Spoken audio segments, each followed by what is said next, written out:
இந்த மார்க்கத்தில் தீவிரவாதம் இருக்கின்றதா? பழிக்கு பழியா செல்லாது, அது தடை செய்யப்பட்டது என்று சொல்லக்கூடிய மார்க்கம். அன்பை மட்டுமே போதிக்க வேண்டும் என்று சொல்லக்கூடிய மார்க்கம்.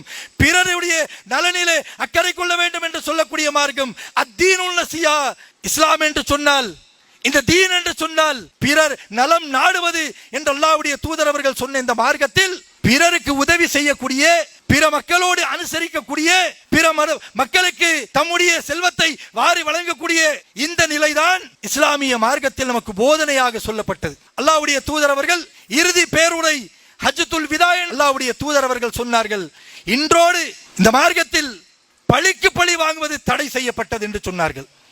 பேரன்பிற்கும் மரியாதைக்குரிய ஏக இறைவனாகிய எல்லாம் வல்ல அல்லாஹ்வின் நல்லடியார்களே, அருமை சகோதர சகோதரிகளே, பெரியோர்களே, அல்லாஹ்வுடைய பேரருளால் அருள் நிறைந்த ரமலானுடைய மாதத்தை நாம் எல்லாம் அடைந்து, அந்த மாதத்தில் நமக்கு கடமையாக்கப்பட்ட 30 நோன்புகளை நாம் கடைபிடித்து, அந்த மாதத்தில் அதிகமாக அல்லாஹ்வை வணங்கியவர்களாக அந்த மாதத்தை கடந்து இன்றைய தினம் ஷவ்வால் மாதத்துடைய முதல் தேதி அன்று பெருநாள் கொண்டாட்டத்திலே நாம் எல்லாம் அல்லாஹ்வை வணங்கிவிட்டு நபிகள் நாயகம் ஸல்லல்லாஹு அலைஹி வஸல்லம் அவர்கள் காட்டிய அடிப்படையில் உரையை கேட்டு அல்லாஹ்விடத்தில் அதிகமாக பிரார்த்தனை செய்யக்கூடிய ஒரு நிலையில் நாம் எல்லாம் இங்கே ஒன்று கூடி அமர்ந்து கொண்டிருக்கின்றோம். இப்படிப்பட்ட இந்த அருமையான நேரத்தில் அல்லாஹ்வுடைய மார்க்கமான இந்த தீனுல் இஸ்லாம், திருமறை குர்ஆனும் நபிகள் நாயகம் ஸல்லல்லாஹு அலைஹி வஸல்லம் அவர்களும் நமக்கு எடுத்துரைத்த பல்வேறு போதனைகளை அறிந்து கொள்ளக்கூடிய கடமை நம் அனைவருக்கும் இருக்கின்றது. அல்லாஹ் ரப்புல் ஆலமீன் அவனுடைய திருமறை குர்ஆனிலே உலகத்திற்கே இறை தூதராக அருளிய நபிகள் நாயகம் ஸல்லல்லாஹு அலைஹி வஸல்லம் அவர்களை பற்றி ஏராளமான சிலாயத்துகளை சொல்லக்கூடிய வசனங்களை நம்மால் பார்க்கலாம்.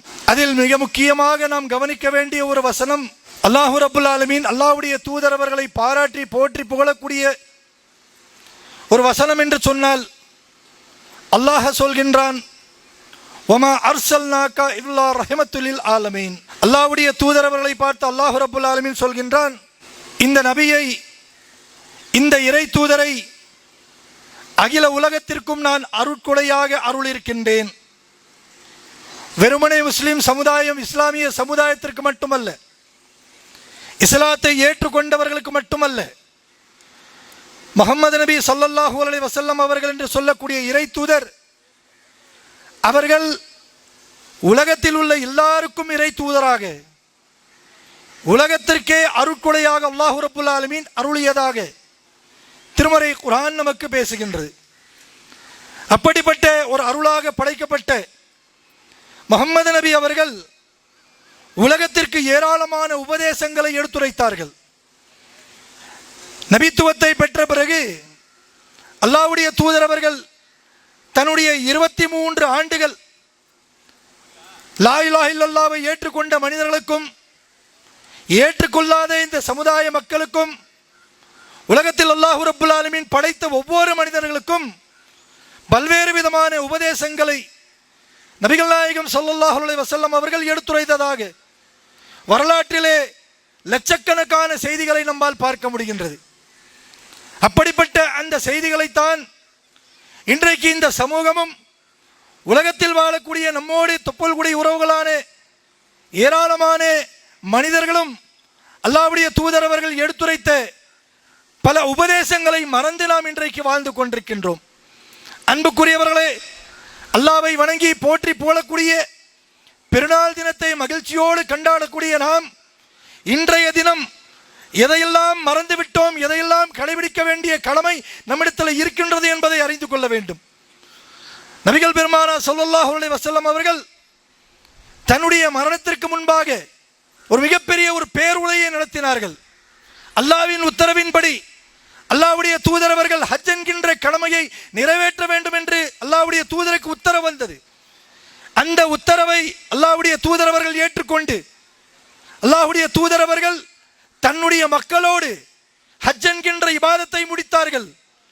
அந்த ஹஜ் என்கின்ற இபாதத்தை முடிக்கக்கூடிய நேரத்தில் அல்லாஹ்வுடைய தூதர் அவர்கள் பேருரை நிகழ்த்தினார்கள். அப்படி நடத்தப்பட்ட அந்த பேருரை என்பது முஸ்லிம்கள், முஸ்லிம் அல்லாதவர்களும் உலகம் முழுவதும் இன்றைக்கு 1400 ஆண்டுகள் கடந்து சென்றாலும் அல்லாஹ்வுடைய ரசூல் அவர்கள் பேசிய ஒவ்வொரு வார்த்தையும் உலகத்தில் இன்று வரை கடைபிடிக்கப்படுகின்றது. ஏராளமானவர்கள் அதை நினைவூட்டி அதை ஒரு முன்மாதிரியாக பேசிக் கொண்டிருக்கிறார்கள். எப்படிப்பட்ட உபதேசம் என்று சொன்னால், அந்த நேரத்தில் அல்லாஹ்வுடைய தூதர் அவர்கள் அதற்கு முன்பாக 23 ஆண்டுகள் சொன்ன உபதேசங்களையும் எடுத்துரைத்தார்கள். எடுத்துரைக்காத உபதேசங்களும் பேருரை என்று சொல்லக்கூடிய ஹஜ்ஜத்துல் விதா என்று சொல்லக்கூடிய அந்த சபையில் அல்லாஹ்வுடைய தூதர் அவர்கள் மக்களுக்கு ஏராளமான உபதேசங்களை எடுத்துரைத்தார்கள். திருமறை குர்ஆன் முழுமைப்படுத்தப்பட்ட செய்தி, தான் என்ன செயலை செய்தார்களோ, என்ன தாவாவை செய்தார்களோ, மக்களுக்கு எந்த பிரச்சாரத்தை எடுத்துரைத்தார்களோ, அந்த பிரச்சாரத்தை அல்லாஹ்வுடைய தூதர் அவர்களுக்கு பிறகு இந்த மார்க்கத்தை ஏற்றுக்கொண்ட ஒவ்வொரு மனிதனும் அதை கடைபிடிக்க வேண்டும், இது கடமை என்று சொன்னார்கள். இப்படி சொல்லக்கூடிய அந்த உபதேசங்களில் முதலாவதாக அல்லாஹ்வுடைய தூதர் அவர்கள் சொன்னார்கள், ஓ ஈமான் கொண்டவர்களே, நீங்கள் இந்த உலகத்தில் மனிதநேயத்தை கடைபிடிக்க வேண்டும். அவருடைய மானமும் அவருடைய உயிர்களும் அவருடைய பொருள்களும் காபாவை விட புனிதம் என்று சொன்னார்கள். புனிதமிக்க துல்ஹஜ் மாதத்தை விட அவருடைய உயிர், அவருடைய மானம், அவருடைய பொருள், இவை அனைத்தும் துல்ஹஜ் மாதத்தை விட காபாவை விட புனிதமானது. யாரும் எந்த மனிதனுடைய அவருடைய உயிரோடவோ அல்லது மானத்தோடவோ அல்லது அவருடைய பொருளையோ அபகரிக்கக்கூடிய, அதை எடுக்கக்கூடிய, அவர்களோடு கேலி செய்யக்கூடிய, அவருடைய மானத்தோடு விளையாடக்கூடிய செயலை ஒருபோதும் செய்துவிடக் கூடாது என்று அல்லாஹ்வுடைய தூதர் அவர்கள் நமக்கு உபதேசித்தார்கள். யோசித்து பாருங்கள், உலகத்தில் இன்றைக்கு லட்சோப லட்ச கோடிக்கணக்கான மக்கள் இஸ்லாத்தை ஏற்றுக்கொண்டு வாழ்ந்து கொண்டிருக்கிறோம். நம்மோடு ஏராளமானவர்கள் இஸ்லாத்தை ஏற்றுக்கொள்ளாத, நம்முடைய தொப்பல் கூடிய உறவுகள் என்று சொல்லக்கூடிய இஸ்லாத்தை ஏற்றுக்கொள்ளாத பல்வேறு விதமான நம்பிக்கையில் வாழக்கூடிய மக்களும் நம்மோடு வாழ்ந்து கொண்டிருக்கிறார்கள்.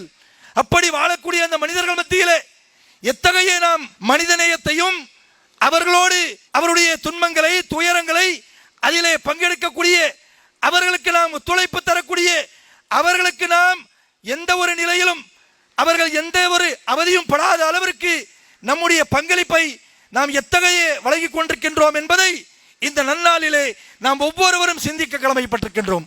அல்லாஹ்வுடைய தூதர் அவர்கள் சொன்னார்கள், ஒரு மனிதன் சிரமப்படுவான் என்று சொன்னால், துன்பப்படுவான் என்று சொன்னால், ஒரு மனிதன் இந்த உலகத்தில் கஷ்டப்படுவான் என்று சொன்னால், அவருடைய கஷ்டத்திலே நம்மிலே ஒவ்வொருவரும் அந்த மனிதனுக்கு எந்த ஜாதி, எந்த மதம், அவர் யார், அவர் நமக்கு நல்லவரா கெட்டவரா, நமக்கு அவர் தீங்கு இழைக்கக்கூடியவர்களா, அவர் நமக்கு எதிரியா நண்பரா, எதையும் பார்க்காமல் அவருக்கு உதவி செய்யக்கூடிய மனப்பான்மை ஒவ்வொரு முஸ்லீம் இடத்தில் இருக்க வேண்டும் என்று அல்லாஹ்வுடைய தூதர் அவர்கள் சொன்னார்கள்.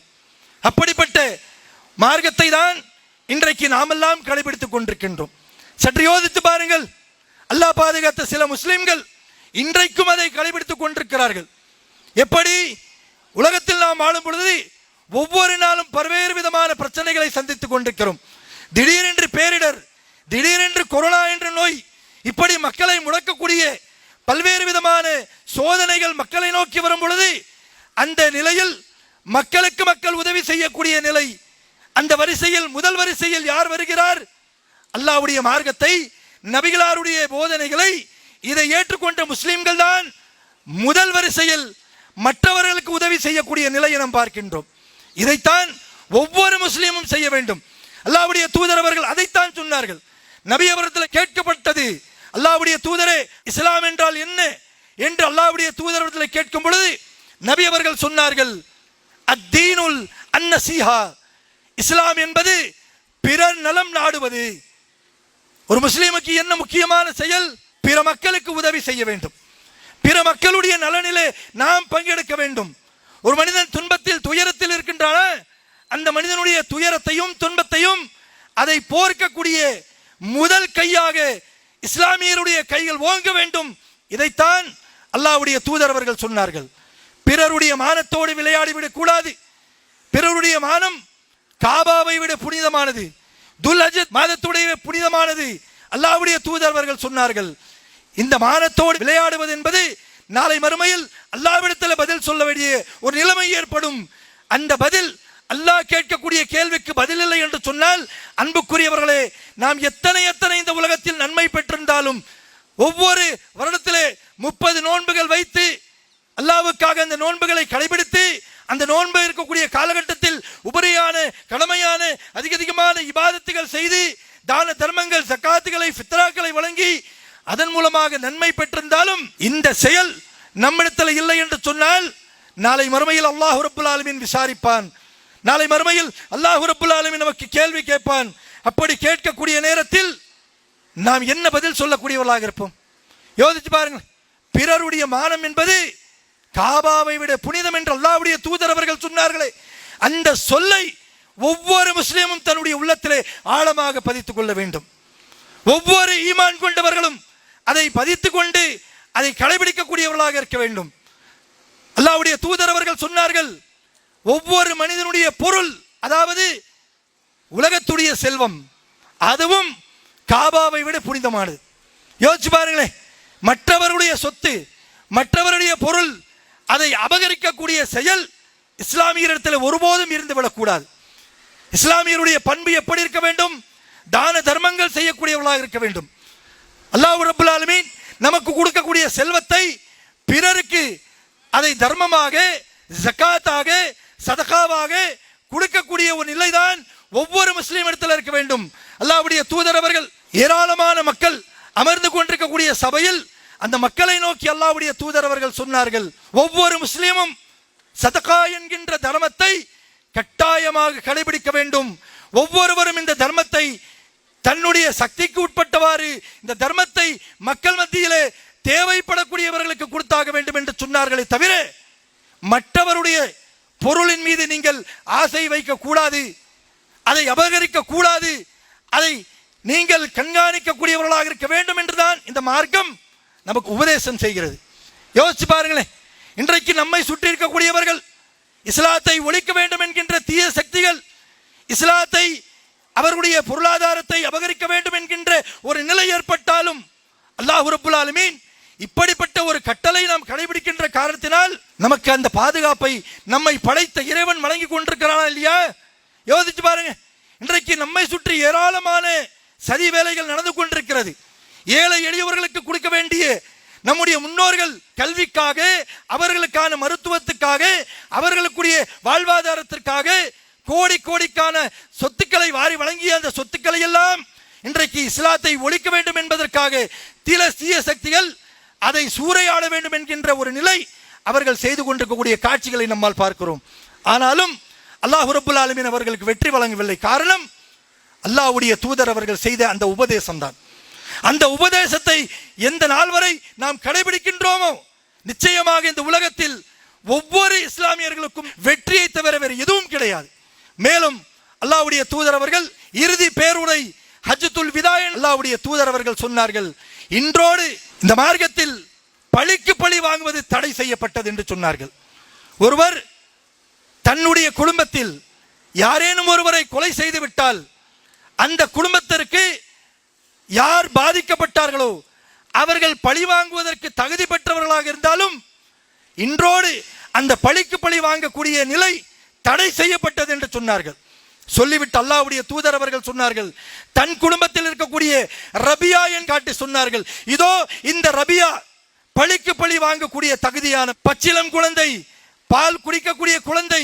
அப்படிப்பட்ட அந்த சிறு குழந்தையை ஒரு கோத்திரத்தை சேர்ந்தவர்கள் அந்த பச்சிளம் குழந்தையை மிக கொடூரமாக கொலை செய்தார்கள். அல்லாஹ்வுடைய தூதர் அவர்கள் ரபியாவுடைய அந்த வரலாற்றை சொல்லி சொன்னார்கள்.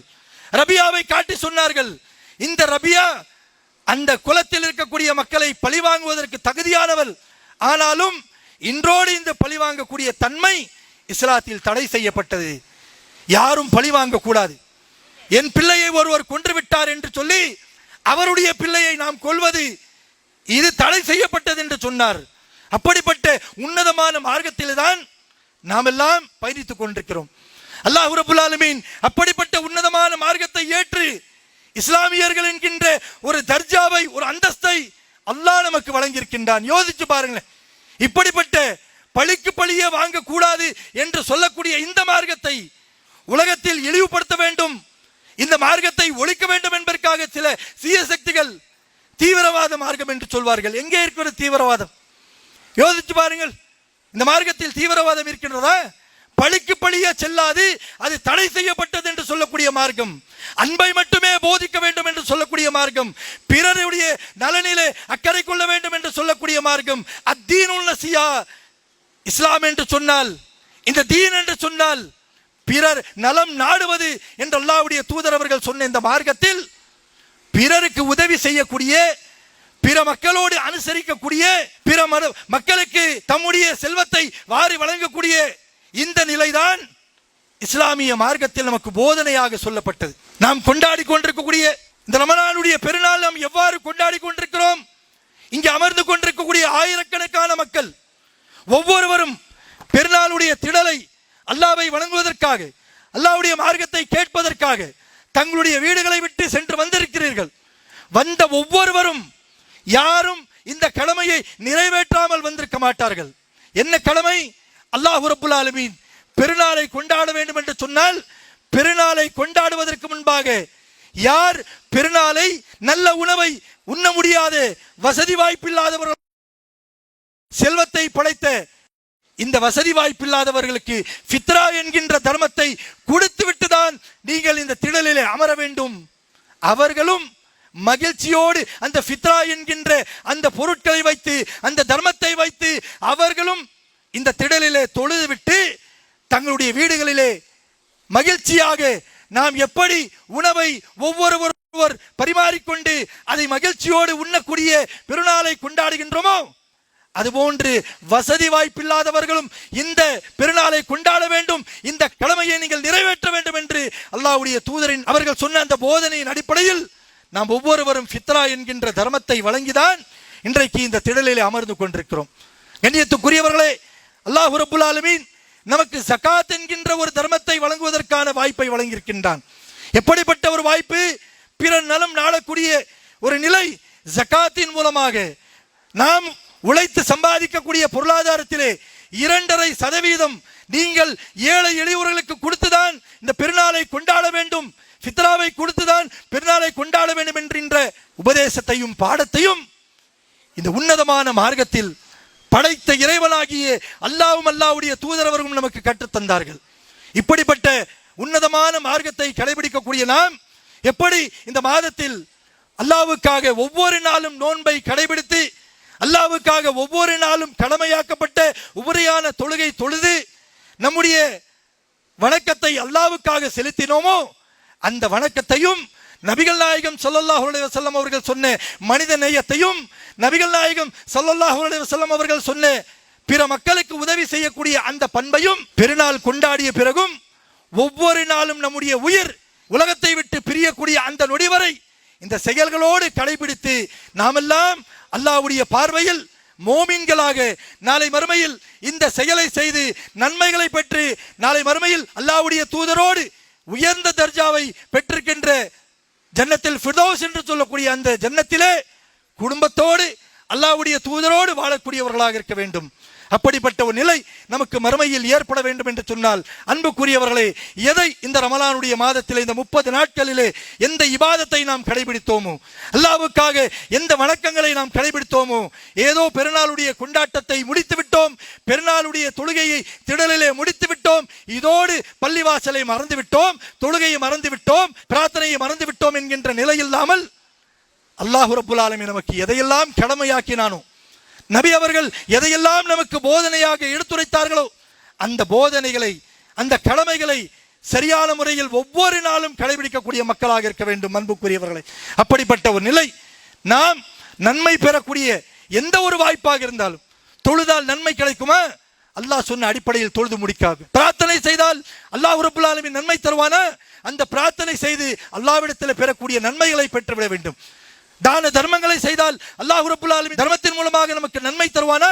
அந்த தர்மத்தை செய்து அல்லாஹ்விடத்திலே பெற வேண்டிய நன்மைகளை முழுமையாக பெற்று அந்த நன்மையின் மூலமாக உயர்ந்த சொர்க்கமான ஜன்னத்தில் ஃபிர்தௌஸிலே அல்லாஹ்வுடைய தூதரோடு வாழக்கூடிய ஒரு பாக்கியத்தை அல்லாஹ் ரப்புல் ஆலமீன் நம் அனைவருக்கும் தந்தருள்வாயனாக என்று கேட்டுக்கொண்டு இந்த உரையை நிறைவு செய்கிறேன். வாஹிர் தவானா அல்ஹம்துலில்லாஹி ரப்பில் ஆலமீன். அஸ்ஸலாமு அலைக்கும் வரஹ்மத்துல்லாஹி வபரகாத்துஹு. الله أكبر الله أكبر.